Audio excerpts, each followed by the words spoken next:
Deus abençoe a tua casa. Eu quero compartilhar uma palavra, é aquela passagem que Moisés e os filhos de Israel tiveram uma contenda. Esse lugar, ele foi conhecido como Meribá, como um lugar de contenda, um lugar que houve desentendimento do líder com o povo e do povo com o líder e com Deus. Algumas pessoas, elas estão apenas machucadas e nós temos que compreender isso. Tem pessoas que nos pressionam, pessoas que falam mal, porque já existe algo dentro delas que está gritando. E por isso, elas nos pressionam, elas nos atacam. Então, algumas pessoas estão machucadas internamente e precisam ser libertas, precisam ser curadas, precisam ser transformadas. Eu quero dizer a você que está aí me ouvindo, que uma machucadura em você, uma machucadura dentro de você, vai fazer a sua alma gritar. Uma machucadura dentro de você vai fazer você ter um descontrole. E Moisés, ele era esse líder que estava machucado com o povo. O povo estava difícil. Por várias vezes Deus quis encerrar a promessa com esse povo. Mas Moisés estava sempre se colocando na frente e estava pedindo a misericórdia de Deus. Moisés, e isso é uma coisa importante você entender, Moisés era um líder, era um profeta, era um intercessor, era um homem de negócios. Moisés era realmente uma liderança influente e isso, sabe, me impressiona. No entanto, Moisés, ele estava carregando algum tipo de machucadura dentro dele, até por causa do povo, sabe? E isso não estava fácil, isso estava desafiando Moisés. As pessoas muitas vezes estão machucadas porque a promessa está atrasada e você tem que entender isso. Existem coisas na nossa vida que nos machucaram porque as promessas de Deus estão atrasadas. E esse atraso, ele só acontece na nossa cabeça.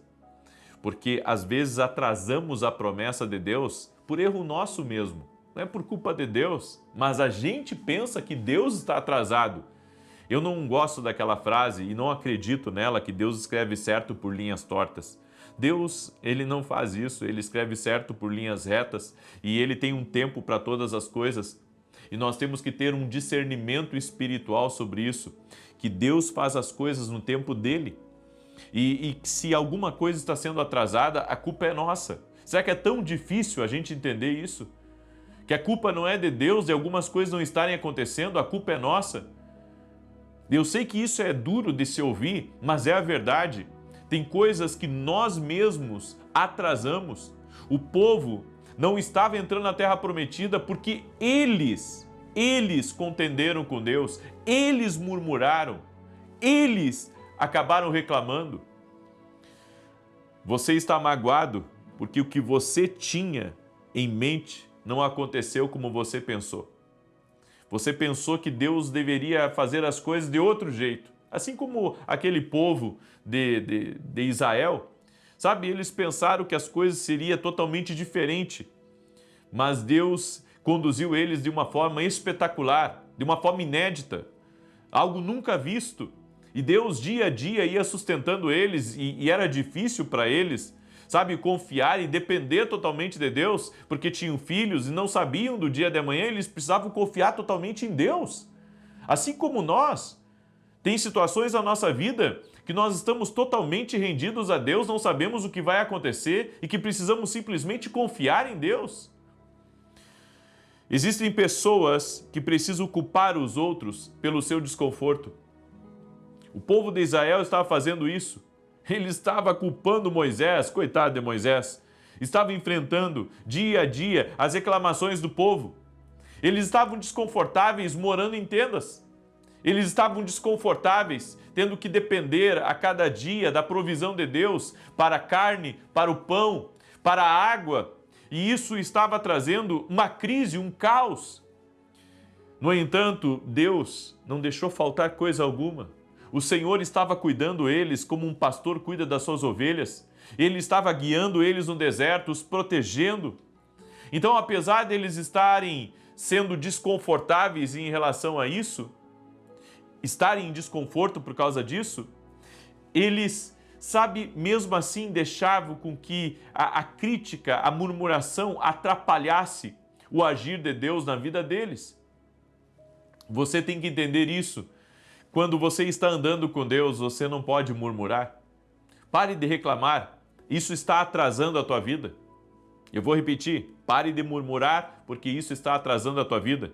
Não se exaspere, não se descontrole. Mantenha-se calmo, tenha equilíbrio para você não perder as promessas que Deus tem na sua vida. Você sabe que a Bíblia diz assim: a mera opressão faz o sábio agir como louco.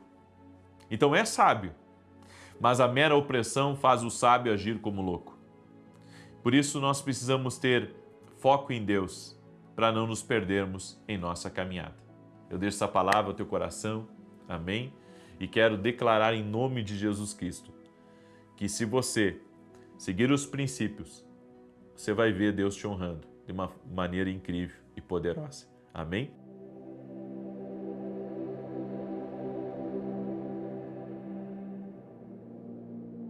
Amém? Vamos orar? Pai, em nome de Jesus, coloca a tua mão sobre a vida de cada pessoa que está orando junto comigo e libera do teu poder e do teu favor. Derrama da tua graça sobre essa pessoa e dá a ela vitória, Pai. No nome de Jesus eu oro para que, assim, Pai, como Moisés foi um grande líder, nós venhamos ser. No entanto, nos ajude, Pai, a não cometer os mesmos erros que ele cometeu. Nos ajude, Pai, a buscar o reconhecimento apenas do Senhor e não dos homens. Senhor, e neste momento, liberamos perdão porque sabemos que isso é princípio. Liberamos perdão para quem é ingrato, liberamos perdão para quem é injusto, liberamos perdão para quem não reconhece aquilo que a gente faz. E oramos, Pai, pedindo a bênção do Senhor sobre a vida de toda pessoa que está orando aqui junto conosco. E aquele, Pai, que se sente fraco, se sente desamparado, se sente injustiçado. Eu oro para que a mão do Senhor e a justiça do Senhor toquem na tua vida agora e que toda injustiça seja consertada pelo dedo de Deus, toda injustiça na tua vida seja consertada pelo dedo de Deus. Senhor, traga justiça a homens, mulheres, jovens e crianças que estão me ouvindo neste momento. Eu oro, Pai, para que todo tipo de ataque do inferno a essa pessoa caia por terra agora. Eu digo ao mal, não prosperará no caminho dela, não prosperará na casa dela. E eu digo ao espírito da enfermidade, escuta aqui, Satanás, renda-se a Jesus Cristo. Todo tipo de maldição, todo tipo de ataque espiritual a essa casa, a essa família, renda-se a Jesus Cristo, renda-se ao poder de Jesus Cristo. Toque-os com teu poder, Jesus. Toque-os com a tua graça agora, que a mão de poder do Senhor traga os ajustes, as restaurações, as conclusões, a prosperidade, a transformação, a vida abundante, o poder do Senhor tocando tua vida agora, no nome de Jesus, seja tocado pelo poder de Deus agora. Eu te abençoo no nome de Jesus Cristo e eu declaro vitória de Deus na tua vida, vitória de Deus na tua casa, no nome de Jesus Cristo. Eu abençoo tua vida, eu abençoo o teu lar e eu declaro: o Senhor está contigo. Amém e amém. Amém. Glória a Deus. Diga assim comigo: eu recebo a cura, eu recebo a paz, eu recebo o Espírito Santo na minha vida, no nome de Jesus. Amém. Até mais. Deus abençoe.